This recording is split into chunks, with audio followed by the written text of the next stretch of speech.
반갑습니다. 아라비아 지역은 예로부터 최고의 명말을 생산해내는 그런 곳으로 유명합니다. 이 지역에서는 말을 훈련시킬 때 독특한 그런 피리 소리를 통해서 주인의 명령을 듣게 한다고 해요. 그리고 왕이나 귀족이 타는 말은 그 중에서도 아주 독특한 방법으로 길러낸 최고의 명마들이라고 합니다. 먼저 이 기본적으로 말들 가운데 피리 소리를 듣고 따르는 그런 말들을 먼저 골라내서 마구간에 가두어 둔다고 합니다. 그 마구간에 3일 정도 그렇게 가두어 두고 먹을 것과 물도 안 준다고 그래요. 그런 다음에 이 3일 정도 지나면은 말들이 거의 뭐 이렇게 너무너무 먹지 못하고 물도 못 먹어서 아주 탈진하는 상태가 되면은 그 말들을 데리고 오아시스로 간다고 그래요. 그럼 오아시스 근처에 가면 말들이 막 물을 향해서 달려가는데 그때 이 독특한 피리를 불기 시작합니다. 피리를 불면은 거기에서 우선 제일 먼저 피리 소리를 듣고도 멈추지 않고 오아시스로 달려가는 말들은 다 탈락을 시킨다고 해요. 그 말들은 명마가 될 수 있는 자격이 없는 겁니다. 탈락을 시키고 그 자리에 멈춰선 말들, 그 말은 명마가 될 수 있는데 그 중에서도 최고의 명마는 그 피리 소리를 듣고 다시 그 힘들고 어려운데 목마르고 가서 물 먹고 싶은데도 꾹 참고 다시 주인에게로 돌아오는 말, 이 말이 최고의 명마로 그렇게 대우를 받는다고 합니다. 이렇게 정말 어떻게 보면은 피리 소리에 따라서 반응을 어떻게 보이느냐, 그거에 따라서 명마가 되기도 하고 명마에게서 탈락하기도 하는 것입니다. 여러분, 이렇게 말의 반응이, 말이 어떻게 피리 소리에 반응하냐에 따라서 이렇게 명마가 되기도 하고 탈락하기도 하는데 우리들 신앙도 이와 마찬가지예요. 우리들의 신앙도 이러한 반응으로 평가해 볼 수 있다고 합니다. 우리가 정말 어떻게 보면 죄에 가까이 가면 양심의 가책을 느끼게 되는데 그 양심의 가책을 느끼는 순간 그것을 무시하고 그냥 그대로 행하는 사람이 있는가 하면, 또 어떤 사람은 양심의 가책이 느껴지면 거기서 이러지도 못하고 우물쭈물하면서 서 있는, 멈춰버리는 그런 사람도 있다는 겁니다. 근데 정말 명품 신앙을 가진 사람은 어떻게 하냐? 그런 양심의 가책이 느껴지면은 바로 그 즉시 죄의 그 모든 자기와 연결된 부분을 다 끊어내고 다시 하나님 편으로 돌아가는 그런 신앙을 갖게 된다는 것입니다. 여러분은 어떤 신앙을 갖고 있습니까? 여러분의 신앙이 정말 내가 양심의 거리낌이 있을 때 그것을 그냥 꾹 참고 그냥 무시하고 행하고 있진 않습니까? 우리의 신앙이 명품 신앙이 될 수 있기를 바랍니다. 예수님께서는 마리아를 만나시고 마리아가 너무 슬퍼하는 그 모습을 보시면서 가슴 아파하셨어요. 그리고 그 많은 사람들이 함께 우는 모습을 보면서 예수님도 눈물을 흘리셨습니다. 그 모습을 보다가 예수님께서 이제는 사람들을 이끌고 무덤으로 가셨어요. 그 슬픔 가운데 있는 사람들 가운데서 무덤에 서신 예수님께서 어떻게 하셨습니까? 이 무덤을 향해서 큰 소리로 나사로야 나오라, 그렇게 소리를 질렀습니다. 그때 죽은 자가 살아나는 엄청난 기적이 일어난 것입니다. 여러분, 나사로는 이미 죽은 지 나흘이나 됐어요. 죽은 지 나흘 되면 이미 그 시체가 썩어가면서 냄새를 풍기기 시작하고 정말 그 손 댈 수가 없습니다. 그런데도 불구하고 그러한 죽은 자를 예수님께서 나사로야 나오라, 그 한마디에 이 죽은 썩어가던 그 시체가 다시 모든 기능이 정상으로 회복되어지고 무덤에서 스스로가 일어서서 걸어 나오는 그런 놀라운 기적이 일어난 것입니다. 여러분, 이것이 우리 주님이 갖고 계신 능력인 줄 믿습니다. 우리 주님께서는 어떤 분이에요? 죽은 자도 살리시고 우리의 삶에 있는 모든 문제도 다 말씀 한마디로 해결해 주시는 분이신 줄 믿습니다. 여러분, 인생에 아무리 거센 풍랑이 닥친다 할지라도 고요하라, 잠잠하라 한 말씀 하시면 그 인생의 거센 풍랑도 다 잠재우시는 그런 분이 바로 예수님이세요. 그러므로 오늘도 우리가 이 예수님을 우리의 삶에 모시고 살아가는 그런 분들이 될 수 있기를 바랍니다. 예수님은 우리의 삶에 참 어떻게 보면은 전 영역을 다스리길 원하세요. 예수님을 우리가 영접하고 그분께 내 주권을 양도하는 그런 삶을 살아야 되는데 그것이 그것이 바로 구원이요 영생의 삶이에요. 그것에 우리가 예수님의 부활의 생명에 참여하는 것이 됩니다. 근데 우리가 예수님을 모시기는 모시지만은 내 삶의 중요한 것은 예수님께 가서 우리가 아뢰고 예수님께 맡기지만은 내 삶의 지극히 작은 부분, 그건 그냥 내 마음대로 해도 되는 것처럼 생각하는 경우가 많습니다. 그러나 그렇지 않아요. 예수님께서는 내 삶의 전 영역의 주인이 되길 원하세요. 아주 작은, 지극히 작은 부분까지도 철저하게 우리는 주님을 의지하고 주님께 모든 걸 맡기고 그분이 원하시는 것을 따라서 우리가 살아가야 하는 것입니다. 이 상태가 우리가 될 때에 그것을 성령 충만이라고 하는 거예요. 전 영역이 주님으로부터 다스림을 받을 때에 그것이 성령 충만 받는 거예요. 그래서 우리는 예수 믿는 삶을 우리가 살아갈 때 어디까지 우리가 성숙해 가야 됩니까? 내 삶의 전 영역을 맡기고 주님 인도하심을 따라 사는 그 단계까지 우리는 나아가야 하는 것입니다. 그때 우리 주님께서는 내 인생에 오셔서 나를 다스려 주시고 나를 바르고 온전한 길로 인도해 주셔서 나에게 구원과 영생과 천국을 주시고 매일의 삶 속에서 기쁨과 감격이 넘치는 그런 복된 삶을 허락해 주실 줄 믿습니다. 나사로가 살아나는 기적을 거기에 모인 유대인들이 보았습니다. 그 유대인들이 많은 수가 봤는데 그때 본 유대인들의 반응이요, 두 가지로 나타나는 것을 볼 수 있습니다. 하나는 뭐냐면 예수님을 믿음의 대상으로 받아들이고 정말 예수님 앞에 기쁨으로 나아가는 그런 사람들이 있는 것입니다. 45절 말씀 보니까 마리아에게 와서 예수께서 하신 일을 본 많은 유대인들이 그를 믿었으나 그렇게 말하고 있어요. 예수님이 보여준 표적을 보고 그 죽은 나사로가 살아나는 그 엄청난 기적을 보고 예수님을 믿었다는 것입니다. 사실 우리가 예수님이 보여준 기적을 보지 않고도 정말 주님의 말씀을 믿고 우리가 주님을 따르는 것이 가장 좋은 거죠. 그러나 그러한 주님의 말씀으로도 내가 믿음을 갖지 못했는데 정말 주님이 보여주신 표적으로 말미암아 믿음을 갖게 되었다면 그것도 다행입니다.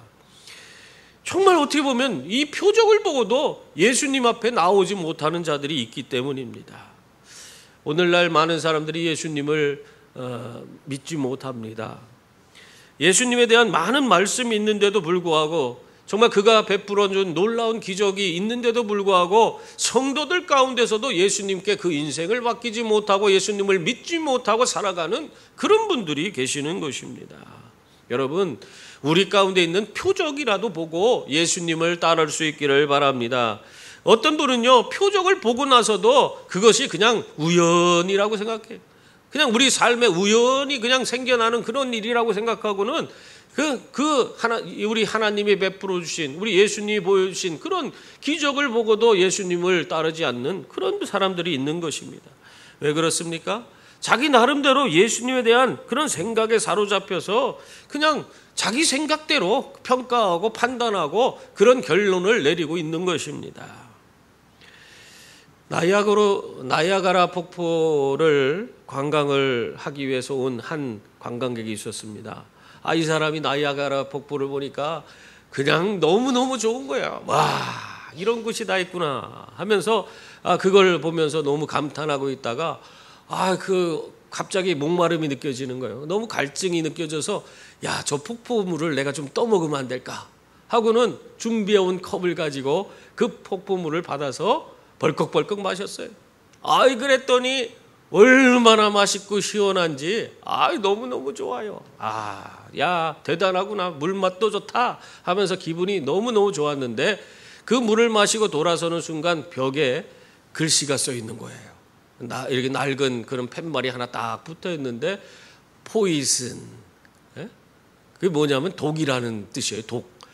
그 물이 오염돼서 독이라는 거예요. 독. 이 사람이 깜짝 놀랐어요. 내가 이렇게 맛있게 먹은 나이아가라 폭포물이 독이란 말인가? 아이고, 나는 죽었네. 그러면서 그거 생각할 때마다 막 갑자기 안 아프던 배가 아프기 시작한 거예요. 그래, 아이고 배야 하면서 결국에는 병원으로 실려갔어요. 병원으로 실려가서 진단을 받았는데 아무 이상이 없는 거예요. 의사가 아무리 무슨 원인을 찾으려고 해도 찾을 수가 없어. 그래서 그 사람한테 물었어요. 아니, 진찰 결과 아무 이상이 없는데 혹시 짐작되는 그런 아픈 이유가 있으면 한번 말씀해 보세요. 그렇게 물었어요. 그랬더니 이 사람이 내가 다 괜찮은데 그 나이아가라 폭포에 가서 내가 물 한 컵을 먹고 나서 배 아픈 것 같다고. 먹었는데 먹고 나서 돌았으니까 그 뒤에 포이즌이라고 딱 써 있더라고. 독이라고 써 있더라고. 그 뒤로 내가 왠지 배가 아프고 이렇게 고통을 받고 있다고. 어떻게 하면 좋냐고 막 그러는 거예요. 그러니까 의사가 깔깔깔깔 웃는 거예요. 막 웃어. 그러니까 왜 웃냐고. 그러니까 아니 그 포이즌은 독이라는 뜻이 아닙니다. 영어가 아니고 프랑스예요. 프랑스어. 예전에 선교사님이 여기 와서 그 나이아가라 폭포를 발견했는데 그것이 소문나서 온 그냥 프랑스인들이 거기 와서 낚시를 하러 왔다는 거예요. 그래갖고는 그게 오염되고 그 근처가 다 더러워지니까 그 선교사님이 거기다가 팻말을 붙여놨대요. 낚시 금지. 그 포이즌이라는 것이 프랑스어로 낚시 금지란 뜻이에요. 그러니까 낚시 금지하라고 붙여놓은 팻말을 보고 그게 독인 줄 알고 영어로 독이라고 쓰인 그 말인 줄 알고 그냥 자기 스스로가 자기 생각에 사로잡혀서 배가 아팠던 거예요. 여러분, 우리의 생각은 이렇게 우리의 행동에 영향을 미치는 겁니다. 여러분 생각이요, 여러분의 행동에 영향을 미쳐요. 예수님에 대한 부정적인 생각을 갖고 있으면은 예수님이 아무리 우리에게 은혜를 베풀어주고 여러 가지 정말 우리에게 유익한 그런 것을 나누어 준다 할지라도 그 모든 것들이 다 부정적으로만 생각되고 아무 영향력이 나타나지 않고 예수님을 외면해버리는 그런 자들이 되는 것입니다. 여러분, 그러므로 내 생각을 먼저 바로잡아야 돼요. 내가 정말 주님 앞에 바르고 온전한 생각을 갖고 주님을 내 인생의 구주와 주인으로 온전히 모시고 살아가느냐, 그것부터 확인해야 돼요. 그분이 내 인생의 주인이 되셔야 돼요. 그분이 나를 다스리도록 만들어 주셔야 돼요. 그래야지 하나님이 주시는 은혜와 복을 누리지, 그것을 인정하지 않고 내가 내 마음대로 생각하고 내 판단을 가지고 모든 것을 내 마음대로 하면서 그러면서 하나님의 은혜와 복을 누리겠다 생각하는 것은 정말로 어리석은 것입니다. 여러분, 부정적인 그런 예수님에 대한 생각, 그릇된 생각들을 다 내려놓으시길 바랍니다. 그래서 예수님이 주시는 은혜와 복을 풍성히 누리는 그런 저와 여러분이 될 수 있기를 바랍니다. 나사로가 살아나는 기적을 보고요, 이 유대인들이 또 다른 반응을 보였는데 그것이 뭐냐면 예수님을 외면하고 오히려 예수님에 대해서 저항하는 그런 반응을 보였습니다. 46절 보면 그 중에 어떤 자는 바리새인들에게 가서 예수께서 하신 일을 알리니라 그렇게 말씀하고 있어요. 기적을 보았으면 기뻐하고 예수님 나한테도 그런 은혜를 주십시오 하면서 예수님께 나아가야지. 지금 예수님의 기적을 보고 어떻게 했다는 거예요? 예수님을 적대시하는 자들에 가서 예수님이 지금 어떤 일을 행했는지 그것을 다 그 사람한테 낱낱이 보고했다는 겁니다. 다시 말하면 이 사람은요, 이러한 기적을 보고도 이 기회를 통해서 어떻게 쓰든지 나에게 유익한 그런 일로, 그러니까 유익을 구할 수 있는 그런 방법으로 그것을 취하려고 하는 겁니다. 그러니까 예수님을 적대하는 자들에 가서 환심을 사거나 또는 금품을 받을 수 있는 그런 일이라 여기고 그들에게 가서 그냥 예수님 하신 일을 보고하고 있는 겁니다. 여러분, 이런 사람들이 우리 주변에도 종종 있어요. 정작 중요한 건 보지 못하고 그걸 가지고 어떻게 해서든지 이용해 먹으려고 하는.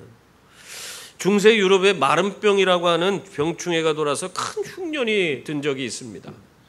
유럽의 최대 곡물 생산지인 프랑스에도 이 병이 돌아서 피해가 아주 컸었는데 그 당시에 한 농장에만 이 마른병이 전염되지 않았어요. 그래서 이 농부의 그 농장에는 정말 밀 농사를 크게 했는데 마른병이 들지 않아서 엄청난 수확을 거둘 수가 있었습니다. 그 소식을 친구가 들었어요. 옆 동네 친구가 듣고 불이 나게 이 친구를 찾아온 거예요. 그러면서 이 사람이 막 얘기를 하는 거예요. 야, 이번 기회다, 기회. 다 망해갈 때 당신 농장만 이렇게 무사하니까 이 곡식을 3배, 4배, 뭐 10배로 팔던지 해서 우리가 요번에 큰 수입을 잡을 수 있다 하면서 그 곡물을 아주 비싼 가격에 팔라고 막 그렇게 재촉을 하는 것이었습니다. 그런데 그 농부는 생각이 달랐어요. 이렇게 힘들고 어려울 때 어떻게 그렇게 비싸게 팔 수 있느냐. 이 사람은 자기가 그렇게 큰 수익을 이렇게 얻을 수 있는 그런 기회가 왔음에도 불구하고 다른 사람들의 고통을 공감하기 시작한 거예요. 그래서 내가 이거를 그대로 팔겠다 해서 정상적인 가격으로 팔고 아주 싸게 팔고 또 그러고 나서도 남은 것은 자기 이웃들에게 그것을 나누어 줬다는 거예요. 무료로. 힘들고 어려울 때 그때 내가 폭리를 취하는 것이 아니라 그 사람들과 아픔을 같이 나누겠다는 그런 생각을 이 농부는 갖고 있었던 거예요. 친구하고는 전혀 다른 그런 생각을 갖고 있었던 것입니다. 여러분이라면 이런 때에 어떤 생각을 갖고 행동을 하겠습니까? 우리는 이때에 뭘 생각해야 되냐? 우리 예수 믿는 사람들은 이런 상태에서 예수님이라면 어떻게 하셨을까 하는 그 생각을 먼저 해야 돼요.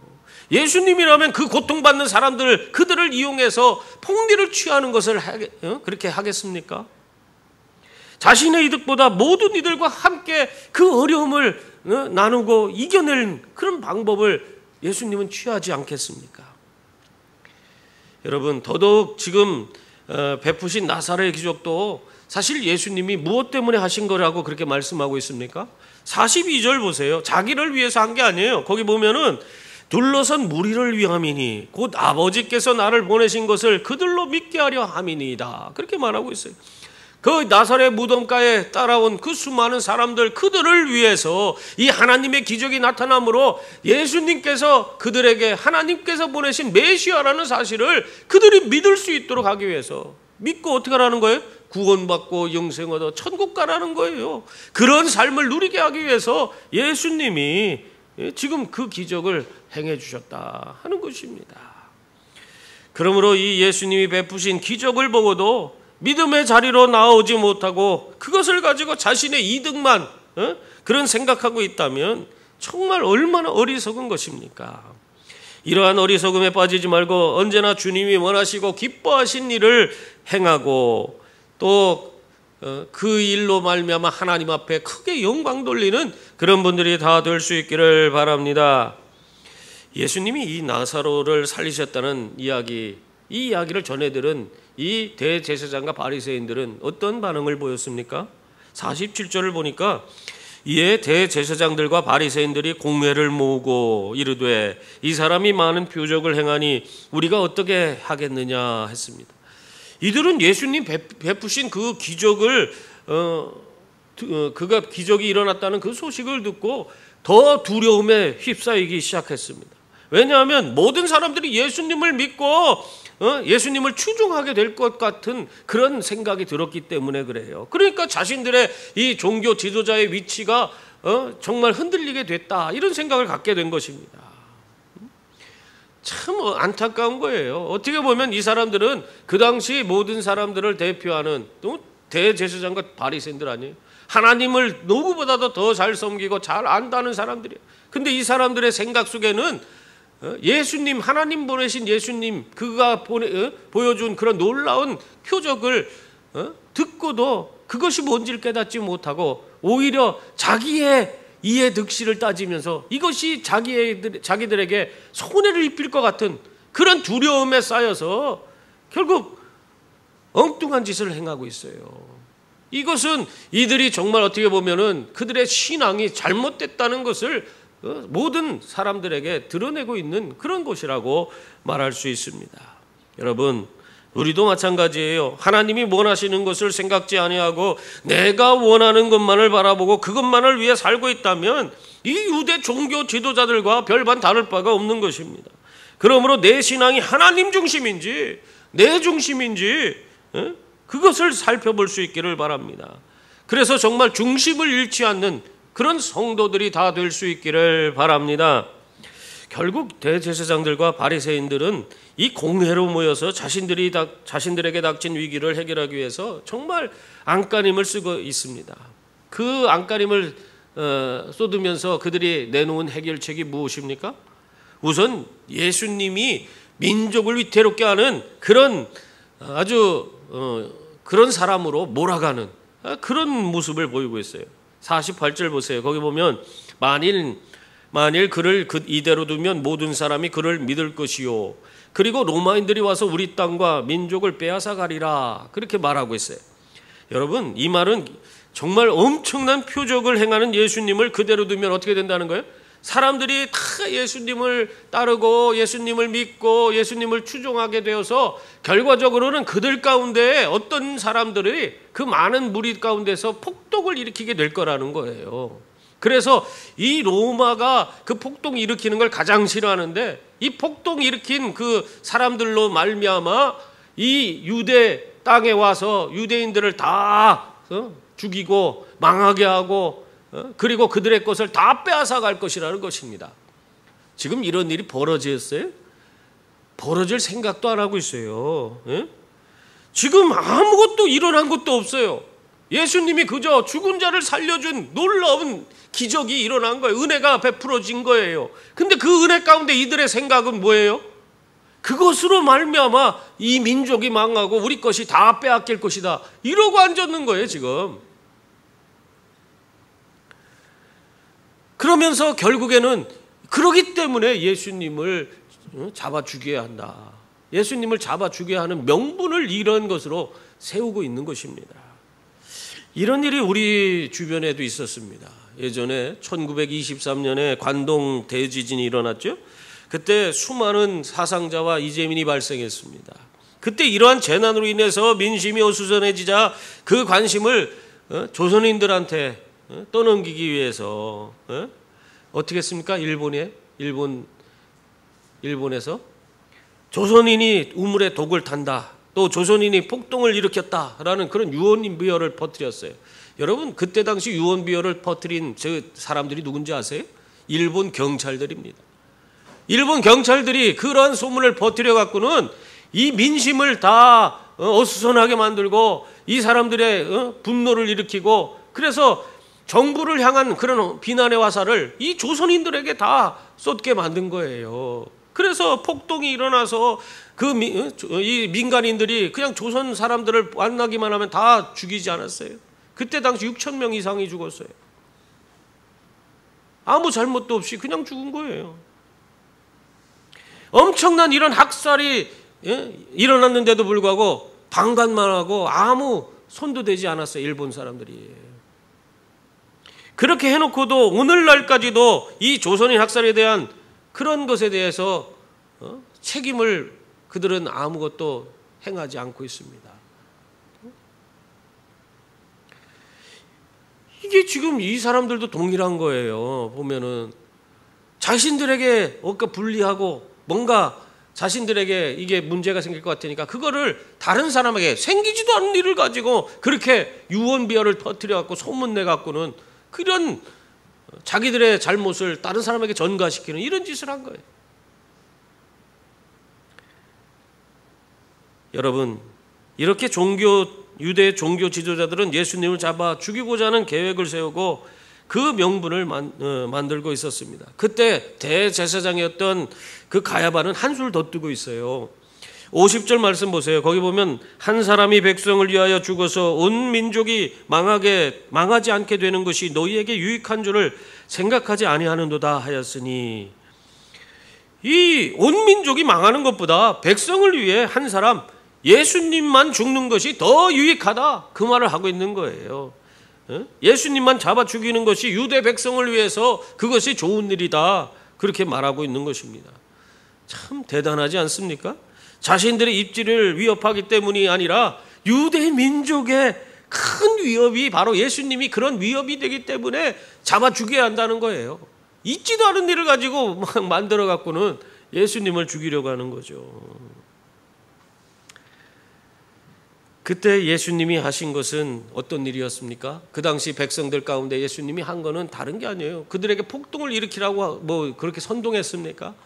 그들 가운데 가서 수많은 자들에게 천국 복음을 전하시고, 연약한 자들, 그 질병 가운데 고통받는 자들, 38년 된 병자를 고치고, 12의 혈루증 걸린 여인을 고치고 또 귀신 들린 그런 사람들의 귀신을 다 쫓아내 주시고 또 죽은 자들 살리시는 그런 엄청난 기적을 베풀어 주신 거예요. 은혜를 베풀어 주셨어요.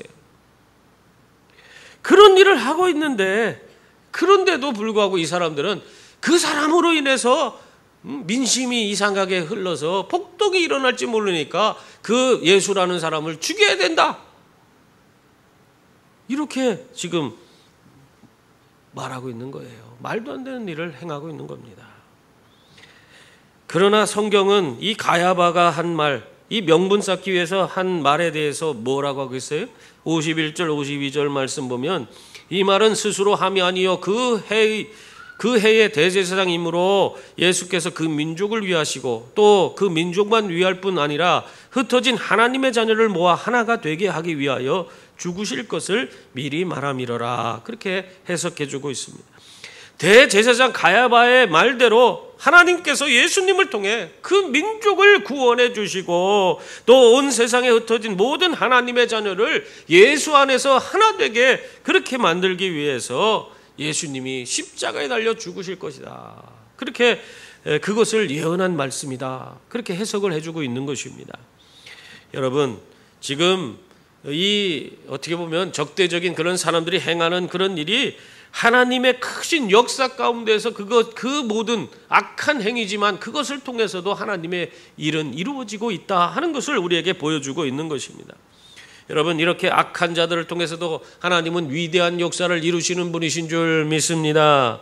그러나 우리들은 이 가야바처럼 대제사장 가야바처럼 악한 도구로 쓰임받는 그런 자가 되지 마시고 우리는 항상 주님 편에 서서 주님의 선한 도구로 쓰임받아서 언제나 주님의 기쁨에 함께 참여하는 그런 자들이 다 될 수 있기를 바랍니다. 우리가 세상 살면서 신앙인으로서 어떻게 악한 도구로 쓰임받는 것이 그것이 우리에게 무슨 유익이 있겠습니까? 우리는 주의 선한 도구로 쓰임받아야 돼. 하나님의 놀라운 은혜와 복이 우리를 통해서 이 땅에 흘러가도록 그렇게 만들어가는 분들이 되셔야 됩니다. 그래서 정말 우리는 우리의 삶을 통해서 오늘도 일하시는 그 주님으로 말미암아 기쁨과 감격 속에 하나님께 영광 돌리는 그런 분들이 되시길 바랍니다.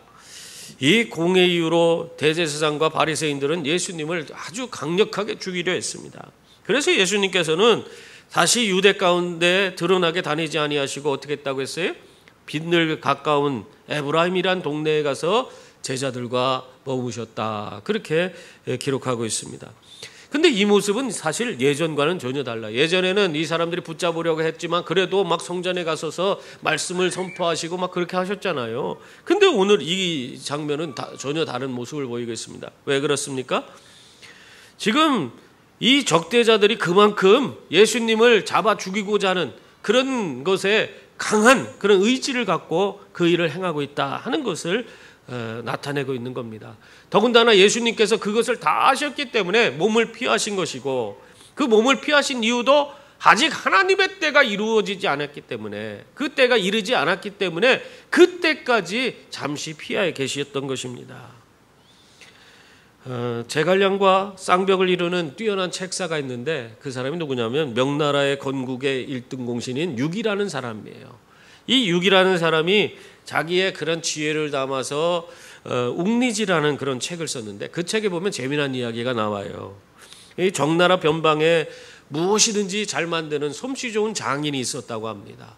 이 사람이 자기의 마을에 항상 비가 너무 자주 내려서 자기가 어떻게 여기서 내가 돈을 벌 수 있을까 고민하다가 우산을 만들면 되겠다 생각이 됐어요. 그래서 정말 세상에서 가장 뛰어난 우산, 아주 훌륭한 우산을 만들어야겠다 생각하고 3년 동안 열심히 연구해서 우산을 아주 기가 막힌 우산을 만들었대요. 그랬는데 3년이 지나고 나서 갑자기 가뭄이 찾아왔어요. 비가 더 이상 오지 않는 거예요. 그러니까 이제까지 3년 동안 열심히 만든 우산 더 이상 그걸 팔 수가 없게 된 겁니다. 그래서 그러면은 이제 내가 무엇을 해야 될까? 우산은 팔 수 없게 됐고 가뭄이 와서 가뭄이 왔으니까 양수기를 만들면 되겠다. 물을 퍼 올리는 그런 도구를 만들면 되겠다 해서 이 장인이 열심히 그냥 3년 동안 그 양수기를 만드는 법을 아주 열심히 연구해서 정말 3년 만에 아주 잘 훌륭한 양수기를 만들었어요. 그랬더니 또 비가 오기 시작하네. 3년이 지나니까 이게 그러니까 이거 뭐 만들어 놨는데 이게 비가 오니까 아무 쓸모가 없잖아요. 그래서 그러면 예전에 우산을 만들어 놓은 게 있으니까 우산을 만들어서 팔면 되겠다고 우산을 만들려고 하는데 갑자기 소문이 들려오는 거예요. 전쟁이 일어날 것 같다 하는 소문이 나서 옳거니 전쟁이 일어나면 무기를 만들어야지. 무기를 팔면 잘 되겠다. 그래갖고는 열심히 또 무기를 연구해 갖고 한 몇 년에 걸쳐서 무기를 연구해서 무기를 딱 만들었더니 어떻게 됐을까요? 전쟁이 일어나지 않았어요. 소문만 있었지 전혀 전쟁의 기미도 보이지 않는 거예요. 이 일을 기록해 놓고는 이 유기가 이 남자에 대한 이야기 말미에 뭐라고 쓴 줄 아세요? 거기에 보면은 그의 기술들은 최고였지만 좋은 때를 볼 줄 아는 눈이 없어 성공하지 못했다. 그렇게 기록해 놓고 있습니다. 여러분, 좋은 실력보다 더 중요한 것은 좋은 때를 볼 수 있는 눈인 줄 믿습니다. 사람의 생각과 능력으로 일을 이루려고 하지 말고 하나님의 때를 기다리는, 하나님의 때를 볼 수 있는 그러한 분들이 다 될 수 있기를 바랍니다. 예수님은 바로 이 하나님의 때를 볼 수 있는 분이셨기 때문에 그는 그 하나님의 때에 맞춰서 그 모든 일을 하나하나 행하신 거예요. 그래서 지금은 나설 때가 아니고 잠시 이렇게 이 에브라임이란 동네에 머물고 계신 것입니다. 그러므로 여러분들도 항상 하나님의 때를 먼저 구하는 분들이 다 되셔서 정말 하나님이 원하시고 기뻐하신 일들을 잘 감당하는 분, 그리고 하나님의 은혜와 복을 누리는 분들이 다 될 수 있기를 바랍니다. 사랑하는 성도님들, 이 나사로의 부활의 기적을 보면서도 사람들의 반응은 달랐습니다. 나사로의 부활을 통해 하나님이 보낸 그 메시아, 바로 예수님을 그 믿음으로 받아들이고 예수님께 나아가는 자들이 있었고, 또 한편으로는 예수님의 보여주신 그 나사로의 기적을, 부활의 기적을 보면서도 그것을 자신의 유익을 위해서, 이득을 추구하기 위해서 사용하는, 그리고 자신의 기득권을 지키기 위해서 예수님을 죽이고자 하는 그런 사람들도 있었습니다. 여러분은 어떠한 삶을 살기를 원하십니까? 하나님의 기적을 보며 더욱 예수님을 믿는 믿음의 자리로 나올 수 있는 그런 분들이 다 될 수 있기를 바랍니다. 그래서 하나님 주시는 큰 은혜와 복을 누리시고 또 주님의 선한 도구로 쓰임받는 저와 여러분이 다 될 수 있기를 주님의 이름으로 축원합니다. 기도하겠습니다. 은혜로우신 하나님, 우리가 하나님이 베풀어준 놀라운 은혜의 기적을 보면서 정말 그걸 부정적으로 바라보는 자가 아니고 긍정적으로 바라보고 더욱더 하나님 앞에 기쁨으로 나아가